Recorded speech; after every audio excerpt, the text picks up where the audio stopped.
I live in a small neighborhood home in the suburbs of a large city. I had a roommate that lived there with me for almost 3 years before he eventually moved out into his own place. And at that point, I was able to afford rent myself, so I didn't bother finding a new roommate. However, during the weeks following his absence, I began to experience things that I could not explain. I have never believed in anything paranormal, but now I'm not so sure. I had to work late one night and didn't get home until 8. I did my usual and made dinner, then sat down to watch some TV. But as I sat on the couch scrolling through movies to watch, I heard the wooden floorboards creaking upstairs. This wasn't entirely uncommon due to the house being old, but it would happen often, and when it did, it always seemed like they creaked in a distinct pattern as if someone was walking. It was definitely a bit creepy, but I learned to ignore it after a while. However, on this night, they continued for almost 30 minutes. I muted the TV and listened as the noises would travel slowly across the entire upstairs, moving room to room. This definitely freaked me out more than usual, and I thought that there might actually be someone upstairs. I stood up and shouted, hoping to scare them out, or to at least know that it was just the old house so I could continue with my night. But as soon as I shouted, the creaking stopped. I waited, listening for anything else, but after a few minutes of silence, I decided to check upstairs myself. I went to the kitchen and grabbed a knife just in case, and then I made my way up. I went room to room, checking every inch of the place, but found nothing. Everything was where it had been, and there were no signs of anyone being here. I figured it had to be just a really big coincidence that the noise stopped as soon as I shouted, and I made my way back to the couch to try and forget about it. I ended up going to bed around 12 after watching a short movie. I laid there in bed for a while. I was really tired, but for some reason I just couldn't fall asleep. After a little bit, I got up to use the bathroom. The way my house is set up, my bedroom is on the right side of the hallway upstairs, and the bathroom is right across from it on the left side. So I opened the door and stepped into the hallway. But just as I did that, I heard whispering voices coming from down the hallway and in the spare bedroom where my roommate used to stay. I stood there for a few seconds, listening and trying to collect myself. Then I slowly and quietly moved closer to the spare bedroom, and as I got up right next to the door, I leaned with my ear against it. It sounded like multiple voices whispering to each other, but it was indistinct or in another language. As I stood there listening, the voices began getting louder and closer to the other side of the door until it seemed as though they were just inches away. Again, I never believed in anything paranormal before, and even then, I refused to believe it. I'm a bigger guy, and I don't get scared easily, so I angrily pushed the door open, ready to fight whoever was there. But with the door wide open, my whole world stood still as I saw nothing but an empty room. In that moment, I was more terrified than I'd ever been in my entire life. The horror I felt surge through my body was unbearable. I turned around and ran out of the house and straight to my parked car. I sat in there, staring at the house as I called my roommate. It was so late, I wasn't sure if he'd pick up, but thankfully he did. My voice was shaking as I told him what just happened. Even he could tell something was seriously wrong because he'd never seen or heard me scared like that. Honestly, he didn't sound too surprised though, as he mentioned multiple times that he's heard things in that house before. What happened that night was an experience that I'll never forget, and it has since changed my beliefs on the paranormal. Honestly, I don't even know what to believe anymore. It's been over a month since that happened, and I've started sleeping on the couch downstairs every night instead of my bedroom. But still, every once in a while I wake up, hearing something upstairs, moving slowly, creaking the wooden floors above me.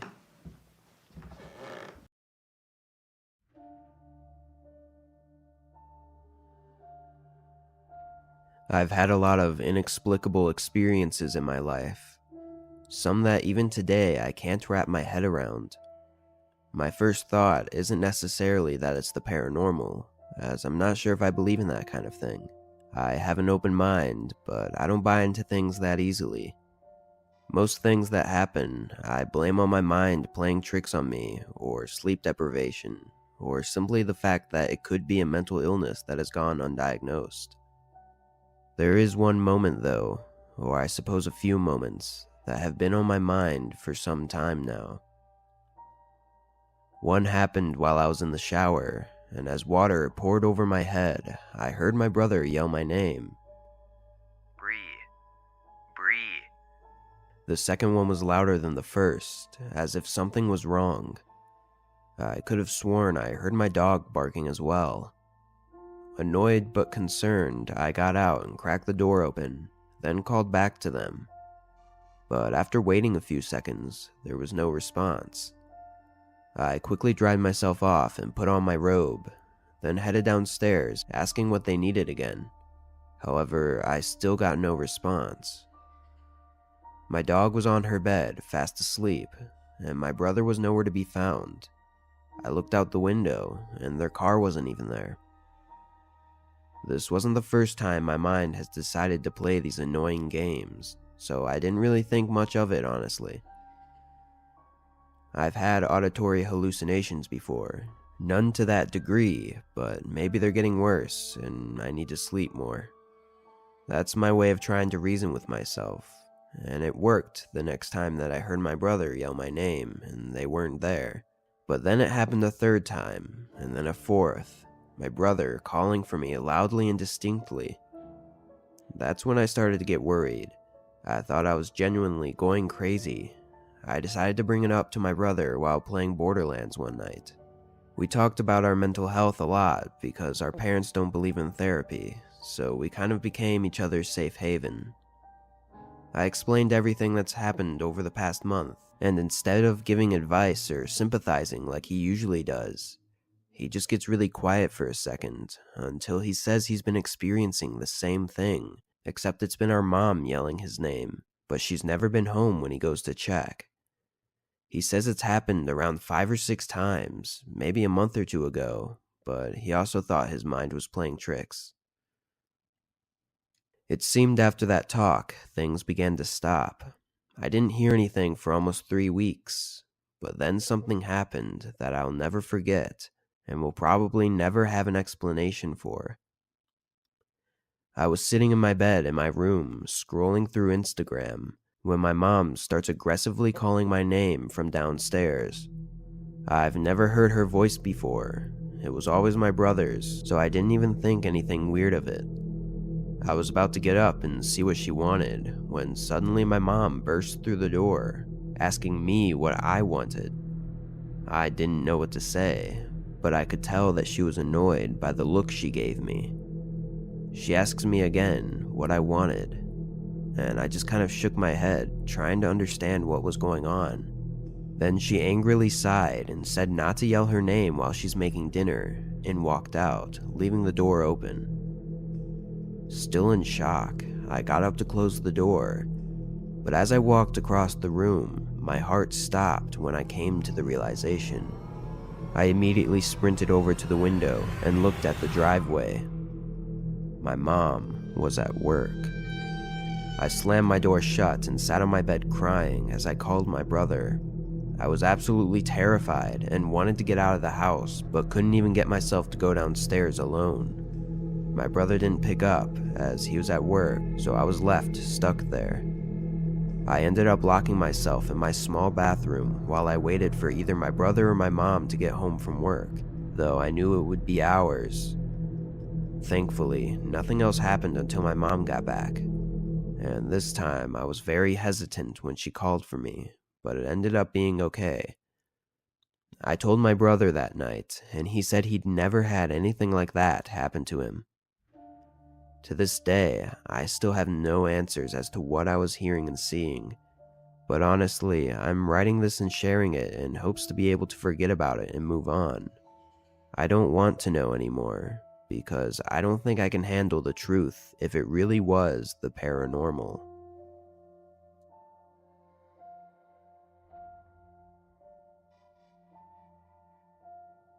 This happened several years ago, back in February of 2001.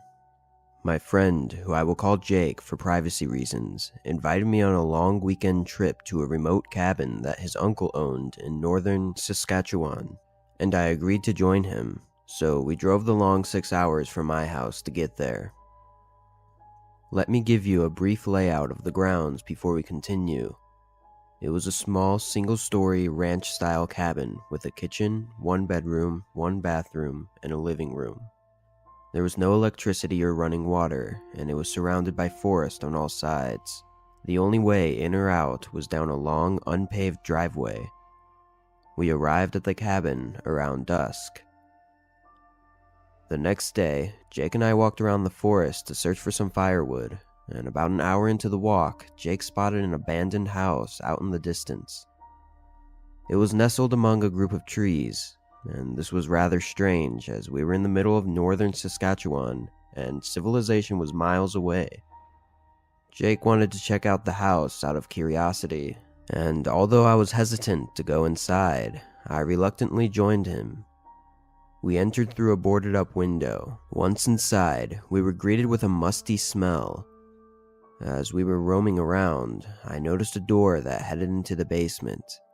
Curiosity got the better of me, and against my better judgment, I opened the door and slowly made my way down the steps. Once I reached the bottom, I froze. There were dimly lit candles in a circular pattern, as if someone was performing some kind of satanic ritual. I pointed our flashlight across the basement to see if someone was hiding, but no one was there. After doing some exploring, I discovered there was an empty alcove behind the stairs. As I made my way back to the steps, I saw something out of the corner of my eye.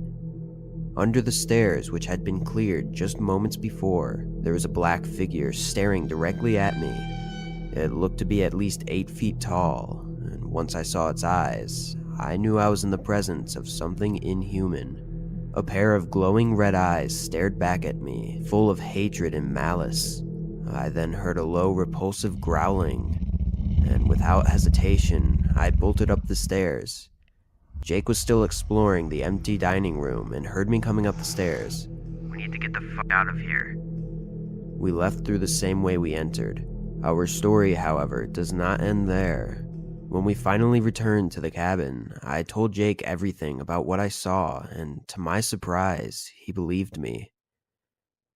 I didn't see anything myself, but the moment we entered that place, I felt that something evil lived there. We decided to put the whole thing behind us and get some rest. I suddenly woke up and checked the time on my watch, and it said 2:17 a.m.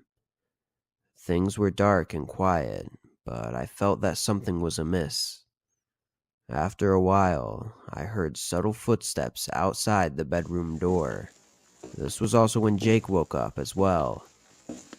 "What's going on?" I told him to be quiet and listen. The footsteps became louder, and I got up from my bed and made my way over to the bedroom door. I then cracked it to see what was outside. Chills were sent through my body, as there was an intruder in the cabin in the far corner of the living room, but it was not human. It was that same creature that I'd seen in the basement of that abandoned house. The moonlight did not provide adequate illumination, but I saw the disturbing form twist its head until its red eyes were looking back at the bedroom door. Or should I say, me. I slammed the door shut, locking it. In a panic, we both fled the cabin through the bedroom window, leaving all of our belongings behind. As we ran towards Jake's truck, we both heard a loud, ear-piercing scream. Jake frantically started the truck and floored it out of there. We remained silent the whole way home, not saying a word about what we saw. It's been nearly 20 years since this event, and Jake and I are still friends to this day, but we never returned to his uncle's cabin since. I don't know if what we saw that night was some kind of paranormal entity or an unknown creature living in the woods, but I don't plan nor care to find out.